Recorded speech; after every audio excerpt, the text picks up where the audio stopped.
बहू उड़ के दिखा। सौम्या, जैसा नाम वैसे ही गुण। बिल्कुल चांदनी की तरह शीतल थी सौम्या। छल, कपट, लोभ, हर बुराई से परे था उसका मन। लेकिन जाने क्यों अच्छे लोगों के भाग्य में सब कुछ अच्छा क्यों नहीं होता। सौम्या की शादी विशेष से हुई और वो अपने ससुराल पहुंच गई।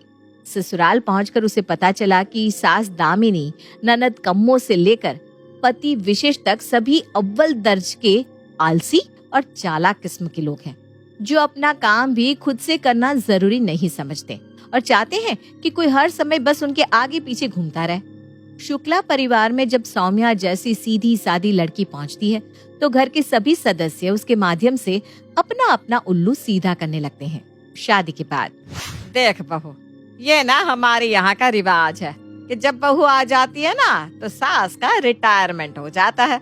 सास का फर्ज बस इतना ही रह जाता है कि वो बहू को घर की सारी जिम्मेदारी और काम समझा दे और एक कोने में बैठकर बहू के हाथ की गर्मा गर्म रोटियों का स्वाद ले। आप फिक्र मत करिए मम्मी जी, आप ठीक कहती हैं। आप मुझे सब कुछ समझा दीजिए।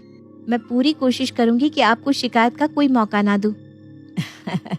हाँ बेटा, समझदारी इसी में है कि तू कोई शिकायत का मौका ना दे, नहीं तो तुझे तेरे मायके वापस भेजने में मुझे 2 मिनट भी नहीं लगेंगे। मैं उन सासुओं में से नहीं हूँ जो बहू को बेटी बेटी करके सर पर बिठाती है। मैं तो सीधी बात करती हूँ। बेटी तो मेरे घर में पहले से है। हम तो ब्याह कर बहू लाए हैं और बहू बहू के दायरे में रहती हुई ही अच्छी लगती है। मेरे दोनों बेटे और बेटी सुबह 9 बजे तक निकल जाते हैं, इसलिए मुझे कोई बहानेबाजी नहीं चाहिए। उनके ऑफिस के निकलने के पहले तुझे सबका टिफिन तैयार करना है और नाश्ता बनाकर टेबल पर लगाना है और सुबह 6 बजे चाय मुझे मेरे टेबल पर मिल जानी चाहिए। ठीक है मम्मी जी, मैं समय से सबका टिफिन तैयार कर दिया करूंगी। और हाँ, यहाँ कोई नौकरानी तो है नहीं, इसलिए घर की साफ सफाई बर्तन सब तुझे ही करना होगा। मम्मी जी, मैं सब काम करना जानती हूँ, अब चिंता मत करिए, मैं सब देख लूंगी। सौम्या की सास सौम्या के साथ बहुत ही सख्त रवैया अपना रही थी, लेकिन सौम्या अपने सरल स्वभाव के कारण उनकी किसी भी बात को दिल पर नहीं लेती और हमेशा सम्मान से ही अपनी सास के साथ बात किया करती। घर में देवर, सास, ससुर, पति, ननद सभी के कामों को वो हंसते हंसते करती थी। भाभी, कल मुझे ऑफिस में एक प्रेजेंटेशन देनी है। आपको पावर पॉइंट अच्छे से आता है ना, तो आपको मेरी हेल्प करनी होगी। कम्मो, कल तो मुझे बाजार जाकर महीने भर का राशन लेकर आना है। कल तो मुझे बिल्कुल समय नहीं मिल पाएगा। भाभी देखो, ये बहानेबाजी ना मत करो। मुझे लग रहा है कि आपको प्रेजेंटेशन बनानी आती है, इसलिए आप भाव खा रही हैं। अरे अपनी ननद के लिए आप थोड़ा सा टाइम नहीं निकाल सकती? पूरा दिन घर में ही तो रहती है, किसी और टाइम चले जाओ बाजार। देखो कम्मो, बाकी समय मुझे और भी तो काम रहते हैं ना। तीनों टाइम का खाना बनाना होता है, आप सबके कपड़े धोकर प्रेस करने होते हैं, घर की साफ सफाई करनी होती है। ज्यादा काम का पहाड़ा मत पड़ा मेरी बेटी को। बता तो ऐसे रही है जैसे पता नहीं कितना पहाड़ तोड़ती है। अरे घंटे 2 घंटे का भी काम नहीं है ये सब जो तू गिनवा रही है। बाकी पूरा दिन खाली तो रहती है। अगर घंटा 2 घंटा मेरी बेटी के साथ उसकी मदद कर देगी तब घिस जाएगी क्या? और वैसे भी तुझे कहीं नौकरी तो करने जाना नहीं, फिर ये इतना सब जो सीख कर आई है अपने मायके से, इसका क्या अचार डालेगी? ये समझ ले तेरी नॉलेज का कुछ तो इस्तेमाल हो रहा है। पता नहीं क्या जमाना आ गया है, आजकल की बहुएं देवर और ननद को देखना ही नहीं चाहती। आप मुझे गलत समझ रही हैं मम्मी जी, मैं मना नहीं कर रही हूँ। मैं सिर्फ इतना कह रही हूँ कि कल मुझे घर का राशन लेने के लिए बाजार जाना है और वहाँ पर मुझे कई घंटे लग जाते हैं, इसलिए प्रेजेंटेशन बनवाने के लिए मेरे पास समय नहीं बचेगा।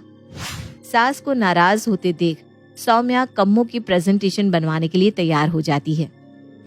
अच्छा ठीक है, मैं कल तुम्हारी प्रेजेंटेशन बनवा दूंगी। अब खुश? शाम के समय, सुनिए ना, रसोई में काफी सारी चीज खत्म हो गई है, मैंने लिस्ट बना दी है, आप प्लीज बाजार जाकर ला देंगे? सौम्या, तुम्हें बिल्कुल शर्म नहीं आती? पूरा दिन तुम घर में रहती हो और पति ऑफिस से आकर अभी बैठा भी नहीं कि उसको काम के लिए ऑर्डर देना शुरू कर दिया। तुम दोपहर में जाकर बाजार से सामान नहीं ला सकती थी? ऐसी कौन सी मिल चल रही है तुम्हारी जो तुम्हें घर के कामों के लिए एक असिस्टेंट की जरूरत पड़ रही है? मैं तो हमेशा खुद ही सामान लाती हूँ, लेकिन आज मैं कमों के साथ उसकी प्रेजेंटेशन बनवा रही थी तो बाजार जाने का समय नहीं मिल पाया। बस इसीलिए सोचा अगर आप जाकर ला देते तो कोई एहसान कर दिया क्या तुमने? जताना क्या चाह रही हो? घर संभालने की जिम्मेदारी तुम्हारी है तो घर का सामान भी तुम ही लाओगी ना। मैं यहाँ नौकरी करूँ या आटे दाल का हिसाब लगाऊं? पति का रूखा सा व्यवहार देकर सौम्या बात को आगे बढ़ाने के बजाय चुप हो जाती है। धीरे धीरे समय बीत रहा था। साल दर साल बीतते जाते हैं। सौम्या एक नव विवाहिता से 2 बच्चों की माँ हो जाती है, लेकिन ससुराल वालों का रवैया आज भी उसके प्रति जस का तस बना हुआ था। बल्कि पहले तो उस पर बस ननद और देवर की ही जिम्मेदारी थी, लेकिन अब उसकी लिस्ट में चिंकी और गुड्डू भी जुड़ गए थे। घर के बाकी कामों के साथ साथ अब उसे अपने दोनों बच्चों के लिए भी 24 घंटे तैनात रहना पड़ता था। लेकिन वो तो घर में सबके लिए एक सुपर वुमन ही थी। हर कोई अपने हिस्से की जिम्मेदारियां उसके ऊपर लाद कर आराम से मजे की जिंदगी बिता रहा था। एक दिन, अरे बहू, हो गया क्या तेरा झाड़ू पोछा? हाँ मम्मी जी, बस काम खत्म हो ही गया है। बताइए ना, कुछ काम था क्या? अरे हाँ, कब से तेरा पोछा खत्म होने का इंतजार कर रही हूँ। ऐसा कर, मुझे ना जरा बाजार तक ले चल। जितनी देर में मैं अपने लिए शॉपिंग करूंगी तो घर का ग्रोसरी का सामान खरीद लेना। जी ठीक है मम्मी जी। सास के कहने पर सौम्या गाड़ी लेकर उनके साथ बाजार की तरफ निकल जाती है। बाजार में कई घंटे तक खरीदारी करने के बाद तपती दोपहर में गाड़ी चलाकर सौम्या घर पहुंची तो थकान से उसका सर दर्द हो रहा था। सौम्या, तू जल्दी से रोटियां सेक दे, मुझे बहुत भूख लग रही है। मम्मी जी, धूप से मेरे सर में तेज दर्द हो गया है। उठने की बिल्कुल हिम्मत नहीं हो रही। जरा सी ताकत नहीं आजकल की लड़कियों में। अरे घर का सामान खरीदने में इतनी थकान हो गई। अब 2 रोटी बनाने को कह रही हूँ तो सर पकड़ कर बैठी हुई है। नहीं मम्मी जी, आज सुबह 5 बजे से मैं लगातार काम ही कर रही हूँ। मिनट भी बैठने की फुर्सत नहीं मिली। बस इसीलिए थोड़ा सर भारी हो गया है। आप बैठिए, मैं रोटी बनाकर लाती हूँ। सौम्या सास के लिए रोटियां बनाने चली जाती है। तभी पीछे से सास के बड़बड़ाने की आवाज उसके कानों में पड़ती है। पता नहीं क्या एहसान जताती रहती है पूरा दिन। काम कर रही थी। अरे ऐसा कौन सा पहाड़ जैसा काम है इस घर में? 5 लोगों का खाना ही तो बनाती है, उसके लिए पूरा दिन एहसान जताती है। सौम्या को अब जैसे ससुराल वाले की इस रवैये की आदत सी हो गई थी। घर के कामों के अलावा घर के सारे बिल भरना, ग्रोसरी और सब्जी लाना भी सौम्या के ही जिम्मे था। दोनों बच्चों को स्कूल से लाना, ले जाना, बच्चों की पढ़ाई और पालन पोषण की तरफ तो घर में कोई मुड़कर भी देखना नहीं चाहता था। एक दिन सौम्या की सहेली नीता उसे मैसेज करती है। यार, मैं बिल्कुल तेरे ससुराल के सामने से गुजर रही हूँ। बस तेरा घर देखा तो तेरी याद आ गई। नीता प्लीज अंदर आना, कितना समय हो गया है मिले हुए। उसी बहाने अपनी बचपन की सहेली से मिलने का मौका तो मिल जाएगा। सौम्या के बार बार कहने पर नीता उससे मिलने के लिए अंदर चली आती है। अरे यार, इतने सालों बाद तुझे देखकर ना बहुत अच्छा लग रहा है। तू तो बिल्कुल भी नहीं बदली। तुझे देखकर कोई कह भी नहीं सकता कि तू 35 साल की हो गई है। और तुझे देखकर भी कोई नहीं कहेगा कि तू 35 साल की है, क्योंकि तूने तो अपनी हालत मेरी 57 साल की मम्मी से भी बुरी बना रखी है। अरे मेरी छोड़ना, तू अपनी बता। शादी क्यों नहीं की अभी तक? तेरे जैसी शादीशुदा महिलाओं की हालत देखकर मेरी हिम्मत ही टूट जाती है। तू अपनी हालत तो देख। सर पर बस 4 बाल दिखाई दे रहे, आंखों के नीचे काले गड्ढे, और ये कैसी साड़ी पहन रखी है तूने? अरे मजाक छोड़ना, सच बता क्या बात है? यही सच है यार, कि जब मैं तेरे जैसी कॉलेज में सुपर मॉडल लगने वाली लड़कियों का हाल बेहाल हुए देखती हूँ ना, तो मुझे शादी के नाम से डर लगने लगता है। अच्छा, एक बात पूछूं, तू अपनी शादीशुदा जिंदगी में खुश नहीं है क्या? अरे तू ऐसा क्यों कह रही है? मैं तो बहुत खुश हूँ। अच्छा परिवार मिला है मुझे, 2 प्यारे प्यारे बच्चे हैं, और क्या कोई मांग सकता है ऊपर वाले से। तो फिर ये तेरे चेहरे की रंगत उतरी हुई क्यों नजर आ रही है? अपना ख्याल नहीं रखती क्या? ऐसी बात नहीं है नीतू। बड़ा परिवार है, घर और बाहर की जिम्मेदारियां संभालते संभालते अपने लिए समय ही नहीं मिलता। मुझे पार्लर जाकर आईब्रो बनवाए हुए भी 6 महीने बीत गए हैं। लेकिन जब इतना बड़ा परिवार है तो हर चीज की जिम्मेदारी क्या सिर्फ तेरी ही है? घर में बाकी लोग कोई काम नहीं करते क्या? अरे यार क्या बताऊं, मेरे पति विशेष तो अपने बिजनेस में ही बिजी रहते हैं। उनके पास तो घर के लिए बिल्कुल भी समय नहीं है। रही बात सास ससुर की, तो सास ने तो मेरी शादी के 2 दिन बाद ही रिटायरमेंट ले लिया था और मुझे कह दिया था कि अब से घर की सारी जिम्मेदारी मेरी है, मैं उनसे किसी भी काम की उम्मीद ना करूं। ननद और देवर तो सास के इतने दुलारे हैं कि उनसे तो किसी भी तरह की मदद की उम्मीद करना मतलब गधे के सर पर सींग ढूंढना। और सबसे लास्ट में आते हैं मेरे नन्हे मुन्ने गट्टू और चिंकी, तो वो तो दुनिया में आए ही मेरे भरोसे हैं, उनकी जिम्मेदारी तो मुझे निभानी ही है ना। नीतू और सौम्या अभी बातें कर ही रहे थे कि इतने में पति विशेष का फोन सौम्या के पास आता है। सौम्या, तुमने बैंक में पैसे जमा करवाया कि नहीं? अरे विशेष, मैं तो घर के कामों में उलझकर भूल ही गई। कोई बात नहीं, कल कर दूंगी। बात को टालो मत, मैंने कहा अभी के अभी जाकर जमा करवाओ। तुम्हें पता भी है अकाउंट में पैसे ना होने पर चेक बाउंस हो जाता है। इतनी पढ़ी लिखी तो हो या फिर बिल्कुल ही गंवार हो। क्या सौम्या को कभी अपने हिस्से का सम्मान मिल पाएगा? अब नाराज मत होइए ना विशेष, मैं अभी कर देती हूँ। वो मेरी सहेली आई हुई है ना, उसके साथ बैठी थी। हाँ हाँ, सहेलियों के साथ बैठकर गप्पे मारने के लिए तो तुम्हारे पास टाइम है, लेकिन घर का अगर कोई एक भी काम तुम्हें बता दो ना तो ऐसे नखरे दिखाती हो जैसे पूरा दिन पहाड़ तोड़ती हो घर में। क्या बात है, कुछ हुआ है क्या सौम्या? अरे कुछ नहीं, इन्होंने मुझे बैंक में पैसे जमा करने के लिए कहा था और मैं भूल गई। बुरा मत मानना सौम्या, लेकिन तेरे देवर और ननद इतने छोटे बच्चे तो है नहीं जो बैंक का काम ना कर सके। हर काम क्या तू ही करती है? नहीं तो वो क्या ना, घर के सारे बिल भरने, बैंक के काम, सबका मोबाइल डिश और वाईफाई रिचार्ज, इन सब की जिम्मेदारी भी तो मेरी है। अब मेरी गलती है यार, मैं भूल गई सच में। अच्छा ये सब छोड़, ये बता तूने शादी नहीं की तो आजकल करती क्या है?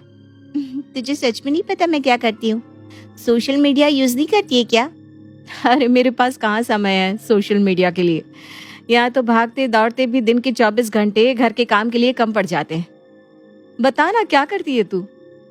मैं एक मेकअप आर्टिस्ट बन गई हूँ।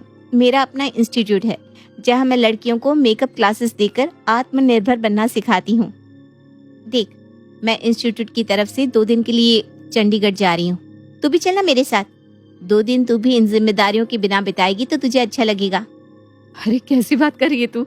मैं घर छोड़कर 2 दिन के लिए नहीं जा सकती। मेरे बिना कैसे मैनेज करेंगे सब लोग? सौम्या, तेरे घर में कोई भी इतना छोटा बच्चा नहीं है जो तेरे बिना मैनेज ना कर सके। सब अपना काम करने लायक हैं। अपने बच्चों को 2 दिन के लिए सास के पास छोड़ दे। देख, ऐसे मौके बार बार नहीं मिलते। बचपन की यादों को ताज़ा करेंगे, घूमेंगे फिरेंगे, मस्ती करेंगे। और तू सेमिनार भी अटेंड करना, तुझे कॉन्फिडेंस आएगा। अरे 2 दिन के लिए चली जाऊंगी तो सबका खाना कौन बनाएगा? माँ जी को तो मालिश कराए बिना रात में नींद ही नहीं आती, और घर के बाकी सारे काम कैसे होंगे? अरे नहीं हो पाएगा यार, I am really very sorry. तू जाना नहीं चाहती या तेरे ससुराल वाले तुझे जाने नहीं देंगे? उन्हें एक सुपर वुमन मिल गई है ना, जो उनके घर में खाना बनाती है, कपड़े धोती है, बच्चों को पालती है, घर के सारे बिल भरती है, बैंक के काम करती है, ड्राइवर बनकर सबको बाजार लेकर जाती है, बच्चों को पढ़ाती है और उसके बाद सबकी बातें भी सुनती है। अब ऐसी मुफ्त की नौकरानी को कोई क्यों जाने देगा बताओ तो? ऐसी कोई बात नहीं है। विशेष और माँ जी मुझे जाने से नहीं रोकेंगी, लेकिन ये मेरा घर है। मैं जो कुछ भी कर रही हूँ वो मेरी जिम्मेदारी है, और इस तरह अपनी जिम्मेदारियों को छोड़कर भागना मुझे ठीक नहीं लग रहा। गलत फहमी में जी रही है तू सौम्या। घर सबका है तो जिम्मेदारियां भी सबको मिलकर निभानी चाहिए। वो सब लोग इतने सालों से तेरा शोषण कर रहे हैं और तू खुशी खुशी करवा रही है। तू एक पढ़ी लिखी लड़की है यार, तुझे कुछ समझ में नहीं आ रहा। और अगर मेरी बात पर यकीन ना हो ना तो अपनी सास से कहकर देखना कि तुम 2 दिन के लिए अपनी सहेली के साथ घूमने जाना चाहती हो। तुम्हें सबके असली रंग नजर आ जाएंगे। नीतू के जाने के बाद क्या नीतू सही कह रही थी? अगले दिन, मम्मी जी मैं 2 दिन के लिए अपनी सहेली के साथ चंडीगढ़ जा रही हूँ। गट्टू चिंकी को आप संभाल लीजिएगा। अच्छा, अगर तू चली जाएगी तो ये पीछे तेरी धर्मशाला कौन संभालेगा? देखो तो आजकल की बहुओं को आवारागर्दी करने के लिए चंडीगढ़ जा रही है। घर परिवार की तो कोई चिंता ही नहीं है। मम्मी जी, मैं मेकअप आर्टिस्ट का कोर्स अटेंड करने जा रही हूँ। वहां से आने के बाद मैं 4 महीने के लिए कोर्स ज्वाइन करूंगी। इतने सालों से मैं बस घर ही तो संभाल रही हूँ। अब मैं अपने लिए भी कुछ करना चाहती हूँ। अच्छा, और क्या होगा कोर्स करके? और पैसे कहाँ से आएंगे तेरे मायके से? मम्मी जी, 7 सालों से मैं बिना वेतन के इस घर की सेवा कर रही हूँ। क्या मुझे अपने लिए 2 दिन की छुट्टी भी नहीं मिल सकती? और जब मैं दिन रात सेवा इस घर की कर रही हूँ तो मेरे खर्चे मेरे मायके वाले क्यों उठाएंगे? कभी 2 पैसे कमाओगी ना, तब पैसों की कीमत समझ आएगी। अरे 2 वक्त का खाना ही तो बनाती हो, ऐसी क्या सेवा कर रही हो जिसके लिए एहसान दिखा रही हो मुझे? जितना काम तुम करती हो ना, किसी भी नौकरानी को 2000 रुपए देकर धौंस से करवा सकती हूँ। तो ठीक है ना माँ जी, आप रख लीजिए नौकरानी और करवा लीजिए उससे काम। मैंने सोच लिया है, ये कोर्स तो मुझे करना ही है। अगर तुम जाओगी तो इस बात का ध्यान रखना, फिर लौट कर नहीं आओगी। विशेष की बात का जवाब दिए बगैर ही सौम्या उठकर अपने कमरे में जाती है और अपना सामान पैक करके 2 दिन के लिए नीतू के साथ चंडीगढ़ के लिए निकल जाती है। नीतू, पता नहीं क्यों मुझे बार बार ऐसा लग रहा है कि कहीं मैंने कोई गलती तो नहीं कर दी ना। सौम्या, तूने कोई गलती नहीं की है। अरे अपनी 8 साल की शादी में अगर तू 2 दिन अपने लिए जी लेगी तो क्या हो जाएगा? मम्मी, आप अभी तक सो रही हो? अरे जल्दी उठो, मेरे लिए लंच बना दो, नहीं तो मुझे पूरा दिन भूखा ही रहना पड़ेगा। हे भगवान, आज तो मेरे कपड़े भी प्रेस नहीं है, आज तो पक्का लेट होने वाली हूँ। मम्मी, मेरा ट्रैक सूट कहाँ है? मुझे जिम जाने के लिए लेट हो रहा है। आँख खुली नहीं कि दोनों मेरे सर पर नाचने लगे। मुझसे इतनी भाग दौड़ नहीं होने वाली। अपनी चीजों की जिम्मेदारी खुद लो। अरे मुझे क्या पता तेरा ट्रैक सूट कहाँ है? और कम्मो, तू क्या मुझे ऑर्डर चला रही है, हैं? फटाफट नहाकर रसोई में आ जा और मेरे साथ नाश्ता बनवा। अबे सुमरा, मैं ये बूढ़ी माँ तुझे रोटियां बना कर देगी क्या? कुछ तो शर्म कर। अरे मम्मी, आपसे तो अच्छी भाभी है, हमारा सब सामान टाइम पर तैयार कर देती है और कभी आपकी तरह ताने तो नहीं मारती। मम्मी, जल्दी से छोटे का टिफिन तैयार कर दो, फिर उसे स्कूल के लिए रेडी भी तो करना है। अरे तेरी बेटी है, तू उसे नहला धुला कर तैयार नहीं कर सकता? जिसे देखा हर काम के लिए मुझे ही आवाज लगाया जा रहा है। देख विशेष, 2 दिन में ही मेरा तो काम करके दिमाग खराब हो गया है। अपनी बीवी को साफ साफ बोल दे, अगर वो कल शाम तक घर में नहीं आई ना तो फिर मैं उसे घर में घुसने नहीं दूंगी। सौम्या, अगर तुमने जी भर के आवारागर्दी कर ली हो ना तो अब शाम तक वापस घर आ जाओ। हम लोगों को यहाँ इतनी दिक्कत हो रही है और एक तुम हो जो वहाँ सहेलियों के साथ मजे कर रही हो। 2 दिन बाद फोन पर बात कर रहे हो विशेष, और तुम्हें सिर्फ ताने ही मारने याद है? ये भी तो पूछ सकते थे ना कि मैं ठीक हूँ या नहीं। और घर के काम करने की अब आप लोग ना आदत डाल लें, वही अच्छा रहेगा, क्योंकि मैं वापस आने के बाद भी नीतू के साथ मेकअप का कोर्स करने वाली हूँ। मैंने सोच लिया है कि अब मुझे लाइफ में कुछ करना है। तो ठीक है, अब तुम नीतू के साथ ही रहो, यहाँ वापस आने की जरूरत नहीं है। हमें इस घर में ऐसी लड़की की जरूरत नहीं है जिसे अपने बच्चों से ज्यादा बाहर जाकर पैसे कमाने की चिंता हो। विशेष की बातें सुनकर सौम्या फोन रखने के बाद रोने लगती है। सौम्या, ये आंसू बहाने का समय नहीं है। अब तू दिखा दे विशेष को कि तेरी घर में क्या अहमियत है। अब तू वापस नहीं जाएगी। तू कैसी बात कर रही है? इस तरह से तो मेरा घर टूट जाएगा। अपना आत्मसम्मान बचाती है तो मेरी बात मान। यही कहा था ना तेरी सास ने कि वो 2000 में काम वाली रखकर बड़े आराम से घर चला लेगी। तो अब उन्हें एहसास तो होने दे कि आखिर तू जो काम कर रही थी उसकी क्या कीमत है। जब 4 दिनों तक भी सौम्या लौट कर नहीं आती तो सास दामिनी का सब्र जवाब दी जाता है। आज ही एक काम वाली रखकर इस सौम्या की अकड़ ढीली करूंगी। उसके बाद इस सौम्या को तो मैं नाक रगड़ने पर भी वापस नहीं लेकर आऊंगी। दामिनी एक नौकरानी को बुलाती है। कितने लोगों का काम है मेम साहब? 6 लोग हैं। सुबह नाश्ता बनाना है, उसके बाद 2 टाइम का खाना, घर की साफ सफाई और बर्तन, बस यही काम है। मेम साहब, मैं सिर्फ झाड़ू पोछा बर्तन करती है, खाने के लिए आप दूसरी काम वाली रख लेना। झाड़ू पोछा बर्तन और डस्टिंग का मैं 5000 लूंगी। क्या? सिर्फ झाड़ू पोछा बर्तन का 5000? हाँ, और 4 छुट्टी अलग से। थोड़ी देर बाद खाना बनाने वाली आती है। 6 लोगों का 3 टाइम का खाना बनाने का 12,000 लगेगा मैडम। और हाँ, मुझे ना ज्यादा स्पेशल खाना बनाना नहीं आता, और 2 बार से ज्यादा मेहमान आएंगे तो उनका पैसा मैं अलग से लेगी, पहले से बता के रखती है। अच्छा ठीक है, अगर 12,000 दूंगी तो एक दो काम मैं भी ऊपर से करवाऊंगी। ऊपर से का मतलब? बस ज्यादा कुछ नहीं, जैसे कि वॉशिंग मशीन में डालकर कपड़े धोकर सुखा दिए या बच्चों के कपड़े प्रेस कर दिए। ओ मैडम, कपड़े और इस्त्री की 4,000 लेती है मैं, कराना है तो बोलो। अरे मम्मी, कल से छुटकी के एग्जाम स्टार्ट हो रहे हैं, मैं तो उसे टाइम भी नहीं दे पा रहा हूँ। उसकी कहीं ट्यूशन की बात कर लो ना, ऐसे तो उसकी पढ़ाई ठप हो जाएगी। अरे बेटा, मैंने कॉलोनी में ही बात की, 3,000 मांग रही है। बेटा ऐसे घर कैसे चलेगा? ये नास पिटी काम वालिया तो ऐसे मुंह फाड़ फाड़ कर पैसे मांग रही है जैसे पैसे पेड़ पर लगता है। अभी तक 25,000 का हिसाब लगा चुकी हूँ सुबह से। तभी नीतू वहां आ जाती है। मैंने आपकी बातें सुन ली है आंटी जी। अभी तक तो आपने सिर्फ 25,000 की ही गिनती की है, और वो जो आप दिन में 10 बार उसे गाड़ी से यहाँ वहाँ दौड़ाती हैं और ड्राइवर का काम करवाती हैं, 15,000 उसके भी जोड़ लीजिए। और बिना मालिश के तो आपको नींद नहीं आती ना। मालिश वाले का रेट पता किया है आपने? एक बार मालिश करने के 500 रुपए लेती है, उसके हिसाब से 15,000 उसके भी हो गए। आपके 25 साल की कंवारे बेटा बेटी के अलावा आपके दोनों पोते पोती की आया भी तो वही थी ना। आया का खर्च तो पता ही होगा आपको, कम से कम 10,000 रुपए। आपका गणित कमजोर है तो बता देती हूँ, कुल मिलाकर 70,000 होते हैं। आपकी बहू सौम्या घर पर रहकर भी महीने भर में 70,000 रुपए से ज्यादा का काम कर रही थी। उसके दिन रात इतने काम करने के बाद भी आप लोगों ने हमेशा उसे घर में रहकर मुफ्त की रोटियां तोड़ने का ताना ही दिया है। तारीफ के 2 बोल बोलना तो बहुत दूर की बात है, कभी उसे सम्मान की नजर से भी नहीं देखा। गलती हो गई बेटा, तू तो उसकी सहेली है, उसे समझा बुझा कर वापस ले आना। हम वाकई बहुत शर्मिंदा है। हमें समझ में आ गया है कि इतने सालों में उसने परिवार के लिए क्या किया है। दामिनी और विशेष के बार बार माफी मांगने पर सौम्या उन्हें माफ कर देती है और अपने घर वापस लौट आती है।